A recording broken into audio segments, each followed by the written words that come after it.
आम्हाला जमीन आमच्या पूर्वजांकडून वारशामध्ये मिळत नाही, आम्ही ती आमच्या मुलांकडून घेतलीये. तिरुचेंदुराई आणि आसपासची अनेक गावं, त्रिची जिल्हा, तामिळनाडू. तमिळनाडू सरकारच्या उदासीनतेमुळे तिरुचेंदुराईमधील 1000 वर्षांहून अधिक काळ राहणाऱ्या लोकांच्या जमिनीच्या हक्कावर प्रश्नचिन्ह निर्माण झालंय. वक्फ बोर्डानं संपूर्ण गाव आपलं असल्याचं पत्र पाठवलं. त्यानंतर अचानक तामिळनाडू सरकारनं सब रजिस्ट्रार कार्यालयातील डीड नोंदणी बंद केली आहे. திருச்சி மாவட்டம் திருச்செந்துறை கிராமம் பொதுமக்கள் சார்பாக நான் பேசுறேன். நான் இப்போ வக்ஃப் போர்டு வாரியத்திலிருந்து தடை மனு கொடுத்துருக்காங்க. அதனால நாங்க போய் ஒரு இடத்த நாங்க விற்க போகும்போது எங்க இடத்த விற்க முடியாது அது மாதிரி அவங்க சொன்னாங்க. என்னன்னு கேட்டாங்கன்னா வக்ஃப் போர்டு வாரியத்தில் போய் நீங்க அனுமதி வாங்கிட்டு வாங்க, இந்த இடத்த நீங்க விற்கலான்ட்டு அப்படின்னு சொன்னாங்க. இது பார்த்தா ஜோக் அடிக்கிற மாதிரி இருக்குது. திடீர்னு நான் போய் இந்த மலைக்கோட்டை எனக்கு தான் சொந்தம் அப்படின்னு சொன்னா எப்படி ஒரு சிரிப்பு வருமோ அதே மாதிரி இந்த கிராமமே எனக்கு சொந்தம்னு இவங்க சொல்றாங்க. நாங்க இங்க 3 தலைமுறையா இங்க தாப்பா இருக்கோம். எங்களுக்கு இந்த இடம் எங்களுக்கு வேணும். நாங்களாம் ரொம்ப கஷ்டப்படுறோங்க. எங்களோட உரிமைப்பட்டது எங்க பாட்டன்லேருந்து எல்லாமே இங்க இருந்தவங்க தான். இப்ப திடீர்னு இந்த வக்ஃப் போர்டுக்கு தான் இந்த ஏரியா சொந்தம்னு சொல்லி இப்ப இன்ஃபார்ம் பண்ணியிருக்காங்க. அது எங்களுக்கு ரொம்ப அதிர்ச்சியை கொடுத்துருக்கு.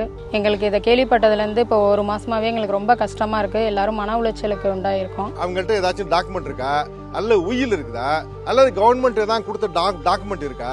அப்படி இருந்திருந்தேன்னு சொன்னா கடந்த 1000 வருஷமா என்ன பண்ணிட்டு இருந்தாங்க? அதாவது ஒரு சர்வேன்னு இருக்கு, ஒரு இடம் இருக்குன்னா ஒரு சென்ட் இருக்குதுன்னா அவங்க வக்ஃப் போர்டு சொத்துன்னு சொன்னா கூட நம்ம ஏத்துக்கலாம், ஒருவேளை இருக்கலாம். ஆனா ஒரு வில்லேஜியை கிட்டத்தட்ட ஒரு 350 ஏக்கர் வில்லேஜியை இது மாதிரி ஒரு 16 கிராமத்தை சொத்து எங்களோடதுன்னு சொல்றாங்க. இங்க வருஷம் ரங்கநாதர் வர ஸ்ரீரங்கத்துல இருந்து உற்சவர் வராரு. இப்ப திடீர்னு முஸ்லீம் வக்ஃப் வாரியம்னு சொல்லி சொல்றாங்க. இது என்னன்னு எங்களுக்கு புரியல. படிச்ச எங்களுக்கே புரியல. இன்னும் படிக்காத பாமர மக்கள் என்ன செய்வாங்கன்னு தெரியல. தலைவர் கலெக்டர் எல்லாம் பேசுறாங்க. வக்ஃப் போர்டுக்கு சொந்தம்னு தீர்வாயிடுச்சுன்னு சொல்றாங்க. அதுக்கான ரீசன் சொல்ல மாட்டேங்கிறாங்க. போய் பேசிட்டு அவங்களுக்குள்ளே முடிச்சுக்கிறாங்க. எந்த விதமான ஆவணமும் கிடையாது. இந்த திருச்செந்துறையிலிருந்து வக்ஃப் போர்டுக்கு சம்பந்தமான சொத்து இருக்குன்னு சொல்றேன். எந்த விதமான ஆவணமும் கிடையாது. ஆவணம் என்னன்னு கேட்டீங்கன்னா எங்களுக்கு அரசாங்கம் கொடுத்தாதாங்கிறாங்க. அரசாங்கம் கொடுத்த ரெக்கார்டை வச்சுதான் நாங்க தடை மனு வாங்கியிருக்கோம்னு சொல்றாங்க. அப்ப இது அரசு உடந்தையா இருக்கான்னு எங்களுக்கு தெரியல. तिरुचेंदुराईमध्ये केवळ घरं आणि शेतच नाही, तर चौलांनी 1000 वर्षांपूर्वी बांधलेल्या शिवमंदिरावर सुद्धा वक्फ बोर्डाची मालमत्ता असल्याचा दावा केला जातोय. இந்த கோயில் பராந்தக சோழன் அவர் ஆட்சி 907 955 வரைக்கும் அவருடைய மகன் அருஞ்சய சோழன் கூட இருக்கும்போது கட்டப்பட்ட கோயில். அதற்குண்டான ஆவணங்கள் இந்த கோயில் கல்வெட்டிலேயே இருக்கு. பொதுமக்கள் எல்லாரும் சேர்ந்து போன 14ஆம் தேதி அன்னைக்கு நாங்க காத்திருப்பு போராட்டம் ரெடி பண்ணோம். உடனே என்ன பண்ணிட்டாங்க, அன்னைக்கு சாயந்தரம் என்ன பண்ணிட்டாங்க, ஒரு திடீர்னு போலீஸ் இன்ஸ்பெக்டர் என்ன பண்ணிட்டாங்க, நீங்க எல்லாம் பொதுமக்கள் எல்லாம் சேர்ந்து நீங்க டிஆர்ஓட்ட வாங்க, என்ன மீட்டிங் பீஸ் கமிட்டி போடுறோம், வாங்க பேசுங்க அப்படின்னு சொல்லி கூப்பிட்டாங்க.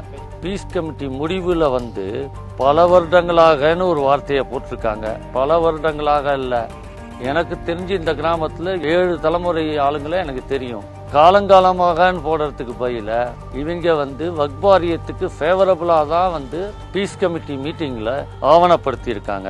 I am 87 years old. No Waqf board members or chairman or anybody so far told me about their ownership of this property. And the matter has newly come up, which should be severely dealt with not only by the natives of this village but also by the government, which is collecting tax from the people and not the Waqf board people. 1955 ஒரு சட்ட திருத்தம் வந்தது. அந்த சட்ட திருத்தத்தின் அடிப்படையில் வக்ஃப் ஒரு இடம் அவங்களுதுன்னு சொல்லிட்டா அது அவங்கள சேர்ந்ததுதான் அப்படிங்கிற மாதிரி சொல்றாங்க. இது எந்த விதத்துல நியாயம் சொல்லி தெரியல. द्रमुक सरकारच्या पाठिंब्यानं वक्फ बोर्ड आज ज्या जमिनींवर दावा करतंय त्यात महामार्ग आणि रेल्वे ट्रॅकचा समावेश आहे हे वास्तव आहे. எப்படி வக்ஃப் போர்டு கவர்மெண்டோட ஒரு அங்கமா இருக்கோ அதே மாதிரி சப் ரிஜிஸ்டர் ஆபீஸ்ல ஒரு அங்கம் தான். அவங்க தான் நோ அப்ஜெக்ஷன் நோ வில்லங்கம்னு கொடுத்தாங்க. இப்ப அரசாங்கத்தோட பேச்சை கேட்டு தான் இந்த வீடெல்லாம் வாங்கி இருக்கோம் நாங்க. இப்ப அதே அரசாங்கம் இன்னொரு டிபார்ட்மெண்ட் நம்பிக்கிட்டு அவங்க மனு கொடுத்திருக்காங்க.